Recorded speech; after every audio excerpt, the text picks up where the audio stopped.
Hello all, welcome and welcome back to my YouTube channel. आज के इस video में हम हिंदी कहानी का विकास इस सेक्शन से कहानी के प्रश्नों को देखेंगे। हमने पिछली वीडियो में समकालीन रचनाकार से कुछ रचनाकारों को देखा था और आज के इस वीडियो में हम प्रारंभ करने वाले हैं विजय सिंह से। और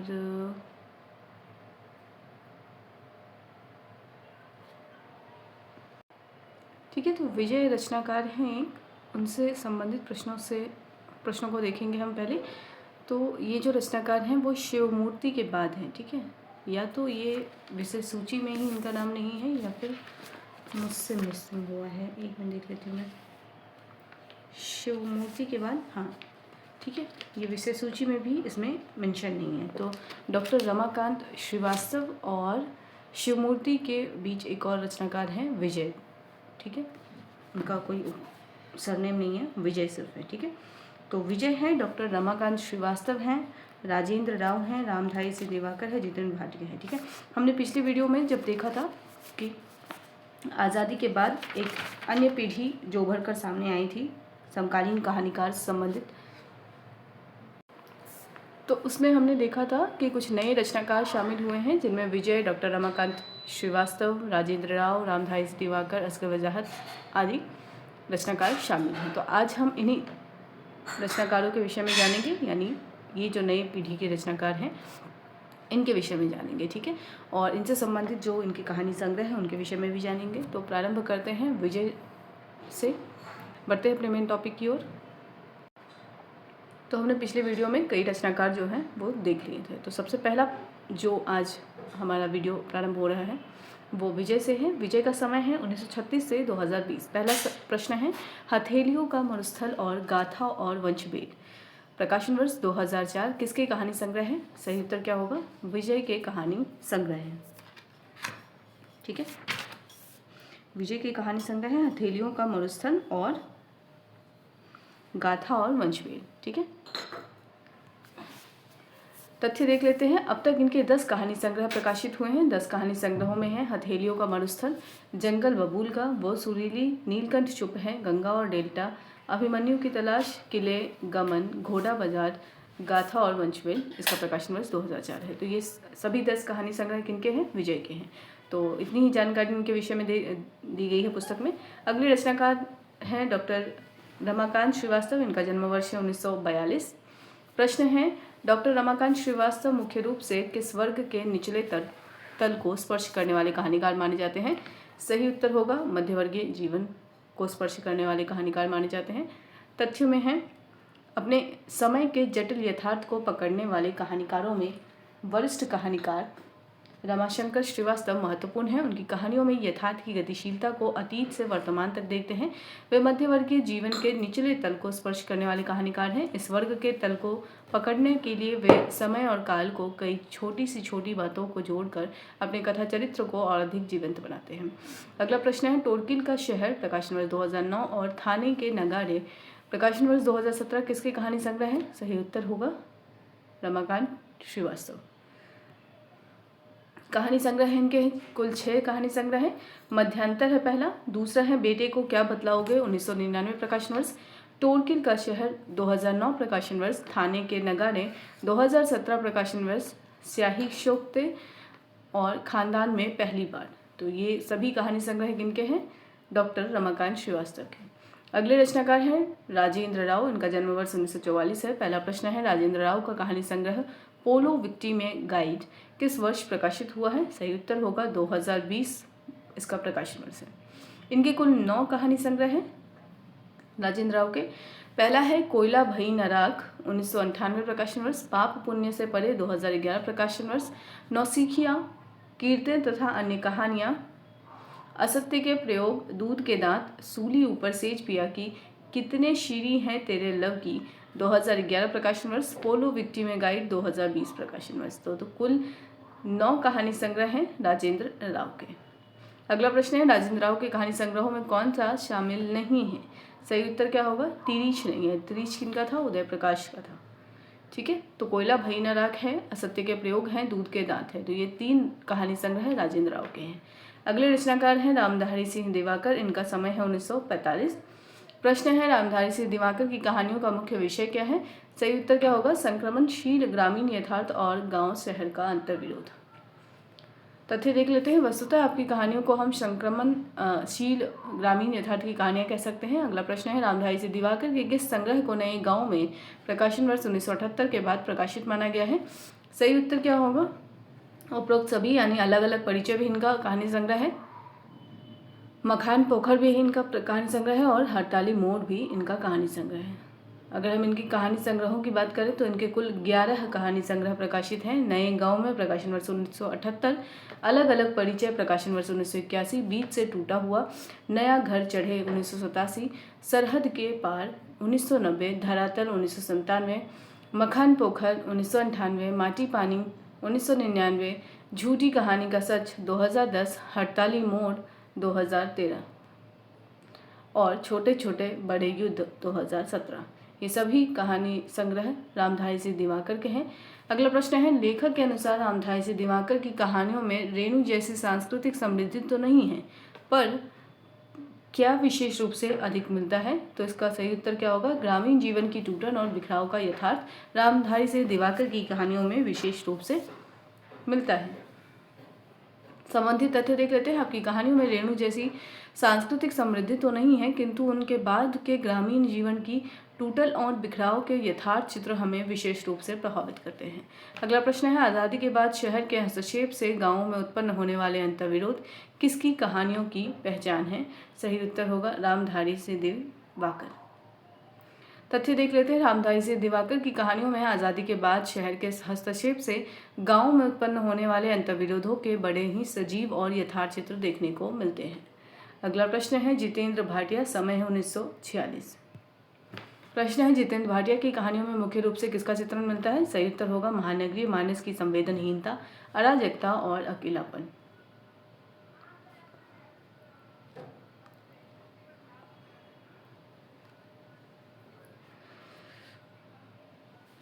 तथ्य है उनकी कहानियों में महानगरीय मानस की संवेदनहीनता, अराजकता, अकेलापन, दिशाहीनता आदि का चित्रण मिलता है। अगला प्रश्न है रक्तजीवी प्रकाशन वर्ष 1975 और शहादतनामा किसके प्रसिद्ध कहानी संग्रह हैं? ऑप्शन में है असगर वजाहत, जितेंद्र भाटिया, राजेंद्र राव और विजय। सही उत्तर होगा जितेंद्र भाटिया के कहानी संग्रह है रक्तजीवी, शहादतनामा।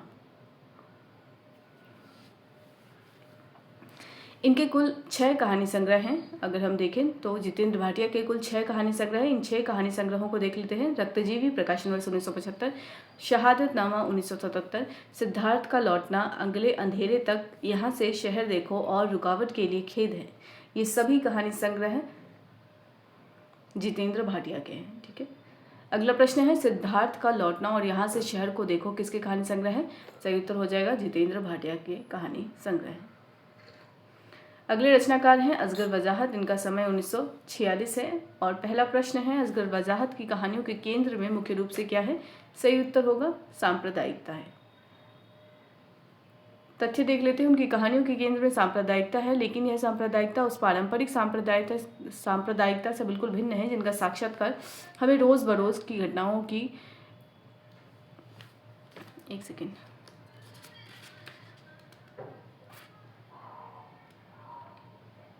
उनकी कहानियों के केंद्र में सांप्रदायिकता है, लेकिन यह सांप्रदायिकता उस पारस्परिक सांप्रदायिकता से बिल्कुल भिन्न है जिनका साक्षात्कार हमें रोज बरोज की घटनाओं की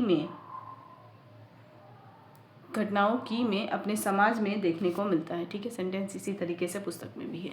ये घटनाएं दंगे और फसाद और उनकी कहानियों के महत्वपूर्ण अंग हैं। अगला प्रश्न है मैं हिंदू हूँ प्रकाशन वर्ष 2006 और डेमोक्रेसिया 2010 प्रकाशन वर्ष किसके कहानी संग्रह है? सही उत्तर होगा असगर वजाहत।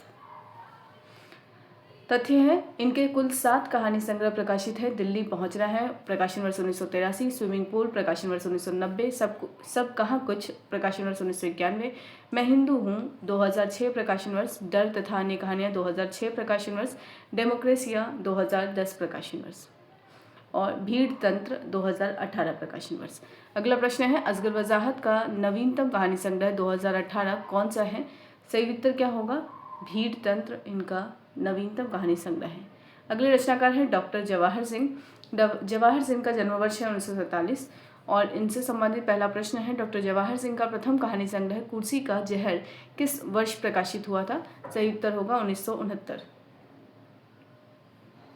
अगला प्रश्न है, सलीब पर टंगी औरत प्रकाशन वर्ष 1980 और राष्ट्रीय विदूषक किस कहानीकार की रचनाएं हैं? सही उत्तर होगा डॉक्टर जवाहर सिंह के। तथ्य देख लेते हैं। अब तक कुल 9 कहानी संग्रह आपके प्रकाशित हैं। इन 9 कहानी संग्रहों में कुर्सी का जहर पहला कहानी संग्रह है, प्रकाशन वर्ष 1969 है।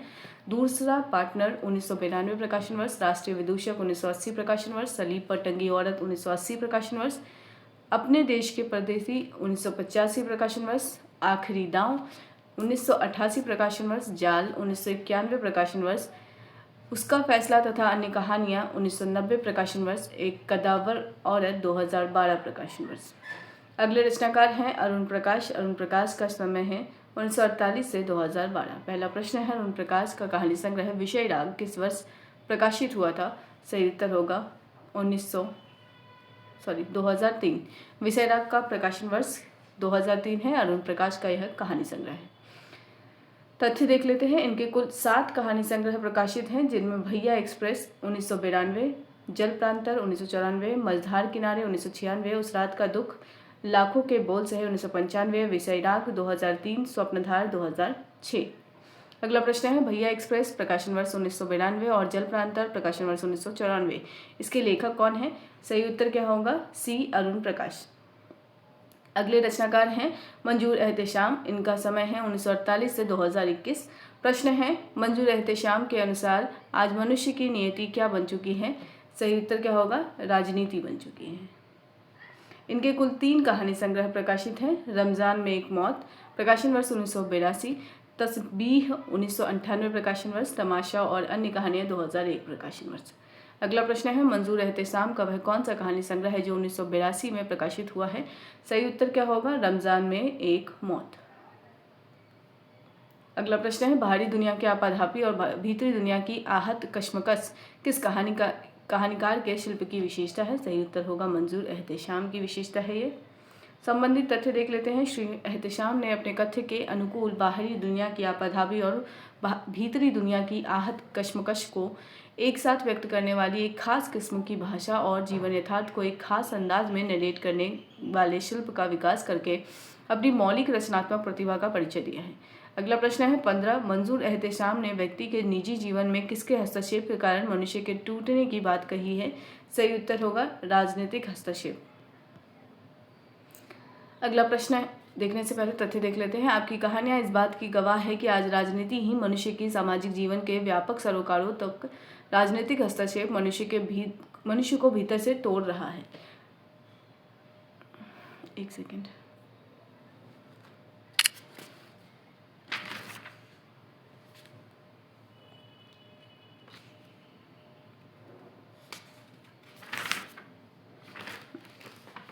आपकी कहानियाँ इस बात की गवाह है कि राजनीति ही मनुष्य की नियति बन चुकी है। आपकी कहानियाँ इस बात की गवाह है कि राजनीति ही मनुष्य की नियति बन चुकी है। ठीक है, हाँ थोड़ा गड़बड़ा गया है सेंटेंस, आप देख लीजिए एक बार। आपकी कहानियाँ इस बात की गवाह है कि आज राजनीति ही मनुष्य की नियति बन चुकी है। व्यक्ति के निजी जीवन के छोटे छोटे मासूम संबंधों से लेकर सामाजिक जीवन के व्यापक सरोकारों तक राजनीतिक हस्तक्षेप मनुष्य को भीतर से तोड़ रहा है। ठीक है, तो अगर हम देखें तो यहाँ से आज राजनीति ही नियति बन चुकी है। आज राजनीति ही, यहाँ से ये सेंटेंस यहाँ से यहाँ। ठीक है,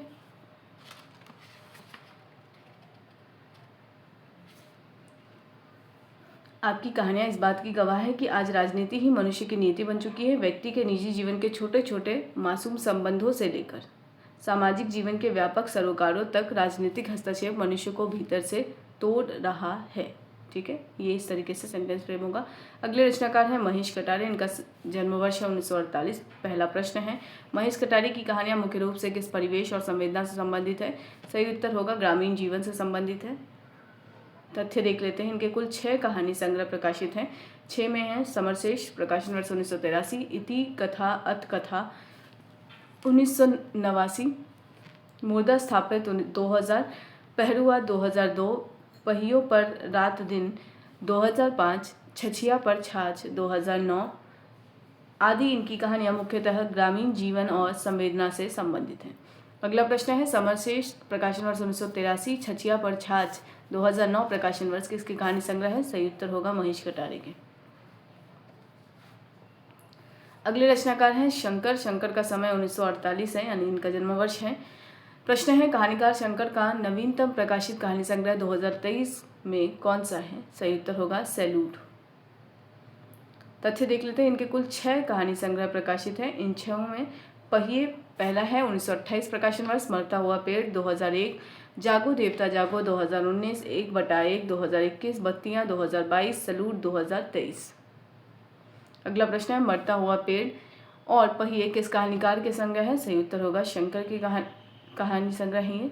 अगले रचनाकार हैं ज्ञान प्रकाश विवेक। इनका जन्म वर्ष है 1949। पहला प्रश्न है ज्ञान प्रकाश विवेक की कहानियों में किस तंत्र के गहरे प्रभाव के कारण समाज के यांत्रिक होने की पीड़ा मुखरित हुई है? सही उत्तर होगा बाजारवादी तंत्र।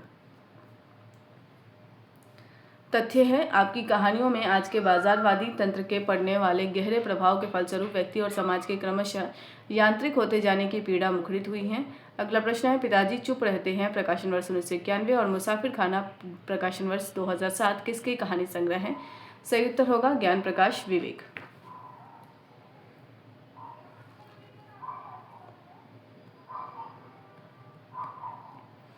ज्ञान प्रकाश विवेक इनके कहानी संग्रह है।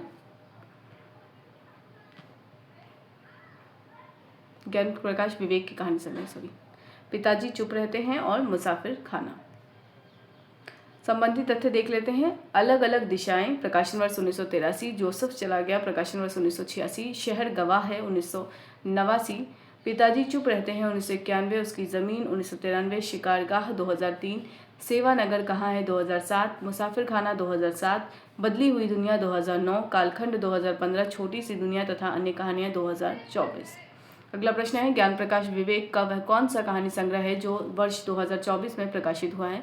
सही उत्तर होगा छोटी सी दुनिया तथा अन्य कहानियाँ। अगले रचनाकार हैं शैवाल। इनका जन्म वर्ष 1949 है। प्रश्न है शैवाल मुख्य रूप से किस क्षेत्र के गांवों और किसान आंदोलन किस आंदोलन से प्रेरित कहानीकार के रूप में जाने जाते हैं? सही उत्तर होगा बिहार के गाँव और नक्सल आंदोलन से प्रेरित होकर ये कहानीकार जाने जाते हैं। संबंधित तथ्य देख लेते हैं। शैवाल नक्सल आंदोलन से प्रेरित और दीप्त निम्न वर्गीय पीड़ित जनता के दर्द को मुखर करने वाले सशक्त रचनाकार हैं। आपकी कथा भूमि मुख्यतः बिहार के गांवों से जुड़ी है। अगला प्रश्न है शैवाल का कहानी संग्रह यहाँ कोई गुलमोहर नहीं है किस वर्ष प्रकाशित हुआ है? सही उत्तर होगा बी 2004। तथ्य अगर हम देखें तो पिछले कुछ वर्षों के भीतर अपनी निजी पहचान कायम करने वाले सशक्त कहानीकार हैं।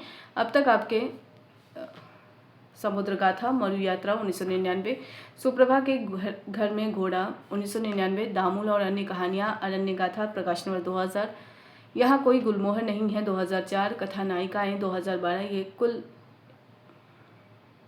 7 कहानी संग्रह शैवाल के हैं। ठीक है। अगला प्रश्न है शैवाल की कहानियों की भाषा निजी विशेषता क्या है? सही उत्तर होगा नाटकीय दृश्य संकेतों से समृद्ध जीवंत भाषा है इनकी। तथ्य है आपका कथा लेखन प्रासंगिक और सार्थक है। नाटकीय दृश्य संकेतों से समृद्ध जीवंत भाषा आपके लेखन की निजी विशेषता है। अगला प्रश्न है शैवाल किस लेखक की तरह मार्क्सवादी आंदोलन की सीमाओं और ग्रामीण विद्रुपताओं से परिचित हैं?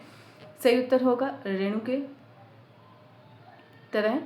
संबंधित तथ्य देख लेते हैं। ग्रामीण जीवन के अंतर्विरोधों से आपका गहरा परिचय है। रेणु की तरह मार्क्सवादी आंदोलन की सीमाओं से भी आप परिचित हैं और उन्हीं के स्तर पर ग्रामीण जीवन की सारी विद्रुपताओं के तह में विद्यमान मानवीय मूल्यों की तरलता का एहसास भी आपको है।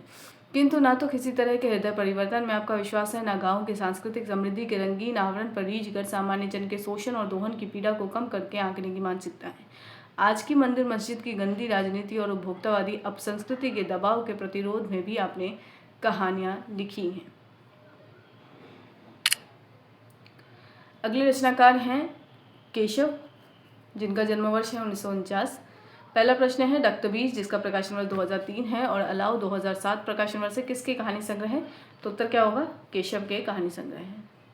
तथ्य देख लेते हैं। अब तक इनके 3 कहानी संग्रह है, रक्तबीज, फासला और अलाव। रक्तबीज का समय 2003 और अलाव का समय है 2007। तो ये 3 कहानी संग्रह भी केशव के हैं। अगले रचनाकार हैं कमलाकांत त्रिपाठी, इनका जन्म वर्ष है 1950। प्रश्न है, कमलाकांत त्रिपाठी ने कहानी लेखन के अलावा किन प्रसिद्ध उपन्यासों के माध्यम से अपनी पहचान बनाई है? तो इनका सही उत्तर होगा, उपन्यास कौन कौन से हैं इनका? पाहीघर और बेदखल।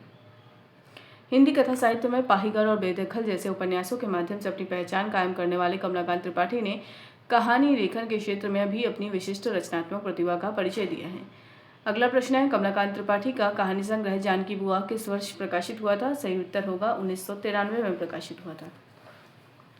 तथ्य देख लेते हैं, इनके 4 कहानी संग्रह प्रकाशित हैं। जानकी बुआ प्रकाशन वर्ष 1993, अंतराल 2001, मृत्यु राग 2019, बड़की बहू 2021। अगला प्रश्न है, कमलाकांत त्रिपाठी के अनुसार भारतीय समाज की संरचना को किसके बल पर बदलना संभव नहीं है? सही उत्तर क्या होगा? बी, पूर्व निर्दिष्ट विचारधारा और किताबी ज्ञान के आधार पर बदलना संभव नहीं है। संबंधित तथ्य देख लेते हैं। आपकी दृष्टि में भारतीय समाज की संरचना इतनी जटिल है कि किसी पूर्व निर्दिष्ट विचारधारा और किताबी ज्ञान के बदल पर उसे बदलना और जड़ता को तोड़ना संभव नहीं है। ऐसी स्थिति में आज की स्थितियों, समस्याओं, विकृतियों और अंतर्विरोधों को उनके कारक तत्वों के साथ प्रामाणिक प्रस्तुति ही विवेकनिष्ठ लेखक का धर्म है। अगला प्रश्न है, कमलाकांत त्रिपाठी ने अपनी कहानियों में किन आंदोलन के भटकाव जैसे मुद्दों की ओर ध्यान आकृष्ट किया है? सही उत्तर होगा दलित एवं नारी आंदोलन। तथ्य देख लेते हैं। आपकी कहानियों की मुख्य कथा भूमि तो गांव ही है, किंतु आपकी निगाहों के सामने आज की संपूर्ण परिस्थिति है। आपने अपनी कहानियों में राजनेताओं में निर्णायक इच्छाशक्ति के अभाव, प्रजातंत्र की विफलता, देश का अपेक्षित आर्थिक विकास न होना तथा दलित एवं नारी मुक्ति आंदोलनों के भटकाव जैसे मुद्दे की ओर भी ध्यान आकृष्ट किया है। आपकी कहानियों में प्रायः कोई एक पात्र सामने आता है और फिर उसके व्यक्तित्व वैशिष्ट निर्दर्शन के क्रम में सामाजिक अंतर्विरोध उभरने लगते हैं। अगला प्रश्न है, ओमकार प्रकाश वाल्मीकि से संबंधित, इनका समय है 1950 से 2013। प्रश्न है, प्रसिद्ध दलित लेखक ओम प्रकाश वाल्मीकि का प्रथम कहानी संग्रह कौन सा है? तो इसका सही उत्तर क्या होगा? सलाम, जिसका प्रकाशन वर्ष 2000 है। इनके कुल 3 कहानी संग्रह प्रकाशित हैं। 3 कहानी संग्रह में सलाम है 2000 प्रकाशन वर्ष है, घुसपैठिए 2003 प्रकाशन वर्ष है, छतरी 2013 प्रकाशन वर्ष है।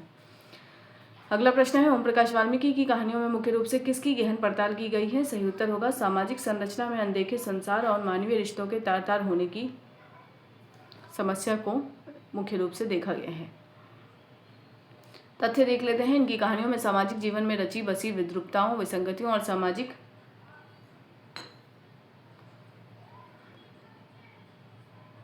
विषमताओं की भीतरी जड़ों को सूक्ष्मता से खंगाला गया। इनकी कहानियों में मानवीय संवेदनाएं और सामाजिक जीवन के सरोकार परस्पर गूंथे दिखाई देते हैं। सामाजिक संरचना में अनदेखा, अनचिन्हा एक ऐसा संसार है जो कहीं न कहीं मानवीय रिश्तों, संवेदनाओं को तार तार कर देता है। ओम प्रकाश वाल्मीकि की कहानियां इन्हीं स्थितियों की गहन पड़ताल के साथ प्रस्तुत करती हैं। अगले रचनाकार हैं हरिचरण प्रकाश, इनका समय है 1950 यानी जन्म वर्ष है 1950। प्रश्न है, हरिचरण प्रकाश का कहानी संसार व्यापक है क्योंकि इसमें सत्ता के शीर्ष के साथ कौन कौन उपस्थित है? सही उत्तर होगा हाशिए पर बैठे क्लर्क, सिपाही, किसान और मजदूर। तथ्य है, हरिचरण प्रकाश का कहानी संसार बहुत व्यापक है। इसमें जहां एक और सत्ता के शीर्ष पर बैठे नेता, अफसर आदि बड़े लोग उपस्थित हैं, तो दूसरी ओर हाशिए पर बैठे क्लर्क, सिपाही, किसान, मजदूर जैसे आम लोग भी। उनकी कहानियों में वर्तमान राजनीतिक परिदृश्य की सशक्त उपस्थिति दर्ज हुई है। अगला प्रश्न है, गृहस्थी का रजिस्टर प्रकाशन वर्ष 2008 किसके कहानी संग्रहों में से एक है? सही उत्तर होगा हरिचरण प्रकाश का है। इनके कुल 3 कहानी संग्रह प्रकाशित हैं। जीविका जीवन प्रकाशन वर्ष 1995, उपकथा का अंत 2001 और गृहस्थी का रजिस्टर 2008। तो ये तीनों कहानी संग्रह हरिचरण प्रकाश के हैं और ये आपके लिए महत्वपूर्ण हो जाते हैं। अगले रचनाकार हैं क्षितिज शर्मा, इनका समय 1950 से 2016 है। प्रश्न है, ताला बंद है और गोरख धंधा प्रकाशन वर्ष 2009 किस कहानीकार के संग्रह है? सही उत्तर क्या हो जाएगा? क्षितिज शर्मा के हैं। तथ्य देख लेते हैं। इनके अब तक 4 कहानी संग्रह प्रकाशित हुए हैं। 4 कहानी संग्रह में ताला बंद है, समय कम है, गोरख धंधा 2009 और ढाक के 3 बात 2011। तो ये सभी कहानी संग्रह क्षितिज शर्मा के हैं। अगले रचनाकार हैं तरसेम गुजराल। डॉक्टर तरसेम गुजराल का जन्म वर्ष 1950। पहला प्रश्न है, डॉक्टर तरसेम गुजराल का वह कौन सा कहानी संग्रह है जो 2001 में प्रकाशित हुआ है? सही उत्तर होगा बी, घोड़े की नाल।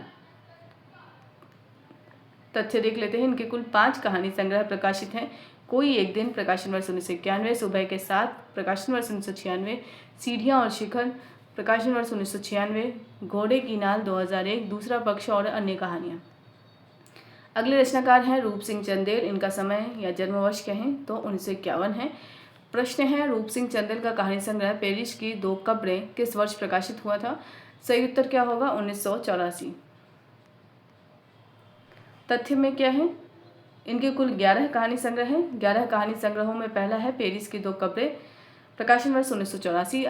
अजगर तथा अन्य कहानियाँ, प्रकाशन वर्ष 1988। आदमखोर तथा अन्य कहानियाँ 1990। हारा हुआ आदमी 1990। एक मसीहा की मौत 1995। चौपाले चुप है 1995। आखिरी खत 1999। जीनियस 2002। भीड़ में 2012। जुलूस में आदमी 2020। हाशिए पर लोग 2012। अगला प्रश्न है, आदमखोर, एक मसीहा की मौत और जुलूस में आदमी, प्रकाशन वर्ष 2020 के लेखक कौन है? सही उत्तर क्या होगा? सही उत्तर है बी, रूप सिंह चंदेल। अगला प्रश्न है, अगले रचनाकार हैं परितोष चक्रवर्ती। इनका जन्म वर्ष 1951। प्रश्न है, कोई नाम ना दो और अंधेरा समुद्र किस कहानीकार के संग्रह है? सही उत्तर होगा परितोष चक्रवर्ती। इनके कुल 5 कहानी संग्रह प्रकाशित हैं। 5 कहानी संग्रहों में कोई नाम न दो 2006, अंधेरा समुद्र 2008, फक्कड़नामा 2009, सड़क नंबर 30 और घर बुनते हुए। तो ये 5 कहानी संग्रह इनके हैं। ठीक है, सड़क नंबर 30 एक कहानी संग्रह है और घर बुनते हुए एक और कहानी संग्रह है। तो कुल 5 कहानी संग्रह किनके हैं? परितोष चक्रवर्ती के। अगला प्रश्न है शैलेंद्र सागर से। इनका जन्म वर्ष 1951 है। प्रश्न है, शैलेंद्र सागर को अपनी कहानियों में समाज की विकृतियों को गहराई से देखने का अवसर किस कारण सुलभ हुआ? सही उत्तर होगा पुलिस सेवा में होने के कारण। संबंधित तथ्य देख लेते हैं। पुलिस सेवा में होने के कारण आपको समकालीन समाज की विकृतियों और विद्रूपताओं की तह में झांकने के अवसर सुलभ है। आपने इसका भरपूर लाभ भी उठाया। आपकी कहानियों में आज का पूरा समाज प्रतिबिंबित है। नितांत निचले तबके के लोगों का जीवन संघर्ष, पूरे समाज को आक्रांत करने वाली दशाहीन राजनीति, सवर्ण दलित द्वंद्व, सामंती मूल्यों के जड़ अवशेष, नौकरीशाही के अंतर्विरोध, नारी विमर्श, इन सभी मुद्दों को आपने अपनी कहानियों का विषय बनाया है और बिना किसी सैद्धांतिक पूर्वाग्रह के इनकी विश्वसनीय प्रस्तुति की है। समस्याओं और अंतर्विरोधों की तह में विद्यमान जमीनी सच्चाई को आप पहचानने की आप में अचूक क्षमता है। यह क्षमता ही आपके लेखन की शक्ति है।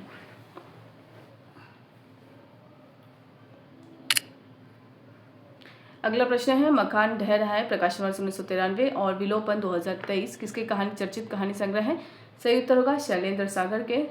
तथ्य देख लेते हैं। समकालीन यथार्थ की ईमानदार और विश्वसनीय प्रस्तुति के लिए जाने जाते हैं। अब तक आपके 7 कहानी संग्रह हैं। पहला है इस जुनून में, प्रकाशन वर्ष 1989। मकान ढह रहा है 1993। माटी 2000, आमीन 2002, प्रतिरोध 2008, ब्रंज तथा अन्य कहानियां 2015, विलोपन 2023। अगले रचनाकार हैं राजकुमार राकेश। जन्म वर्ष 1951 है। प्रश्न है, साउथ ब्लॉक में गांधी और आपातकाल डायरी, प्रकाशन वर्ष 2018 किस कहानीकार की रचनाएं हैं? सही उत्तर हो जाएगा राजेश कुमार राकेश। तथ्य देख लेते हैं। इनके कुल 7 कहानी संग्रह हैं। 7 कहानी संग्रहों में पत्तलियों और मुंह के बीच 1990, मिट्टी तथा अन्य कहानियाँ 1991, अश्वमेघ तथा अन्य कहानियाँ, साउथ ब्लॉक में गांधी, एडवांस स्टडी 2014, आपातकाल डायरी 2018, कैंसर वार्ड, ये सभी कहानी संग्रह किनके हैं? राजेश कुमार राकेश के। अगले रचनाकार हैं तेजेंद्र शर्मा। जन्म वर्ष 1952। प्रश्न है, तेजेंद्र शर्मा मुख्य रूप से कहाँ रहकर कहानियाँ लिखते हैं और वहाँ के समाज का यथार्थ चित्रण करते हैं? तो ये जो प्रश्न है इसका सही उत्तर होगा बी, इंग्लैंड। यानी तेजेंद्र शर्मा इंग्लैंड में ही रहकर इंग्लैंड की ही समाज के यथार्थ को चित्रित करते हैं। संबंधित तथ्य देख लेते हैं। ये इंग्लैंड में रहकर कहानियाँ लिखते हैं और वहाँ के समाज का यथार्थ चित्रण करने वाले कहानीकारों में एक हैं। प्रश्न है, तेजेंद्र शर्मा की कहानियों की सबसे बड़ी खासियत क्या है? तो खासियत ये है कि इनमें ये बिना बड़बोलेपन के बाजार की सत्ता का एहसास करा देते हैं। इनकी सबसे बड़ी खासियत यह है कि ये बिना भावुकता और बड़बोलेपन के बाजार की सत्ता का एहसास करा देते हैं। अगला प्रश्न है, कब्र में मुनाफा और दीवार में रास्ता, प्रकाशन वर्ष 2014 किसके कहानी संग्रह है? सही उत्तर होगा तेजेंद्र शर्मा। इनके कुल 9 कहानी संग्रह हैं। इन 9 कहानी संग्रहों में पहला है काला सागर, प्रकाशन वर्ष 1990, डिबरी टाइट 1994, देह की कीमत 1999, यह क्या हो गया 2003, बेघर आके 2007, कब्र में मुनाफा 2011, दीवार में रास्ता 2014, सीधी रेखा की परतें 2014, सपने मरते नहीं 2015। अगला प्रश्न है, प्रवासी कहानियों में अनुच्छेद और अपरिचित होते हुए भी अनिवार्य त्रासद सच को करने का श्रेय किसे जाता है? सही उत्तर होगा तेजेंद्र शर्मा को।